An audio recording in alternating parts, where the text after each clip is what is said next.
Single use plastic पर ban नीतियों से स्थायी समाधान की ओर बढ़े। गर्ल यूज प्लास्टिक, चाहे वह किसी भी आकार का हो, मोटाई, माप और रंग के प्लास्टिक कैरी बैग, हैंडल के साथ या बिना, और polypropylene, thermocol, polystyrene, polyurethane, styrofoam और इसी तरह के गैर बुने हुए poly single use bag. Disposable cutlery या प्लास्टिक जैसे प्लेट, ट्रे, कटेरे, कप, गिलास, चम्मच, कांटे, स्ट्रॉ, चाकू, स्टिर आदि के उत्पादन, खरीद, बिक्री, आयात, भंडारण, उपयोग और आपूर्ति राज्य में पूरी तरह से प्रतिबंधित कर दी गई है।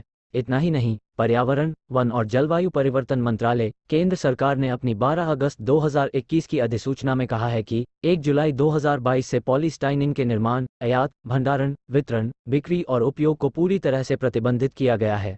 सिंगल यूज प्लास्टिक उत्पादों के उपयोग, भंडारण, विनिर्माण, क्रय विक्रय पर प्रतिबंध लग जाने के बाद राज्य में इन उत्पादों के निर्माण से जुड़ी उत्पादन इकाइयों के कार्य पर बंद हो गए हैं और यहां पर काम कर रहे लोगों के रोजगार भी पूरी तरह से प्रभावित हुए हैं। प्लास्टिक से जुड़े अपशिष्ट प्रदूषण को कम करने के उद्देश्य से और नवाचार व उद्यमिता को बढ़ावा देकर एकल उपयोग वाले प्लास्टिक को खत्म करने और एकल उपयोग प्लास्टिक के विकल्प के रूप में वैकल्पिक उत्पादों के निर्माण को प्रोत्साहित करने के लिए एमएसएमई नीति 2015 समय समय पर संशोधित में वित्तीय प्रोत्साहन की व्यवस्था की गई है। इस नीति को कैबिनेट ने भी मंजूरी दे दी है। निवेश प्रोत्साहन को सहायता वैकल्पिक उत्पाद विनिर्माण नीति में वित्तीय प्रोत्साहन उन उद्योगों को मिलेगा जो सिंगल यूज प्लास्टिक के कारण बंद हुई है या प्रभावित हुई है। ऐसे उद्योगों को नया कारोबार शुरू करने के लिए अचल पूंजी निवेश पर 10 लाख रुपये टॉपअप निवेश प्रोत्साहन सहायता दी जाएगी। ब्याज अनुदान या इंटरेस्ट सब्सिडी वित्तीय संस्थान से लिए गए टर्म लोन या बैंक से लिए गए सावधि ऋण पर देय 0.1 लाख रुपये वार्षिक प्रति इकाई और 0.2 लाख रुपये वर्ष प्रति इकाई तक की अतिरिक्त ब्याज प्रतिशत सहायता सुनिश्चित की गई है।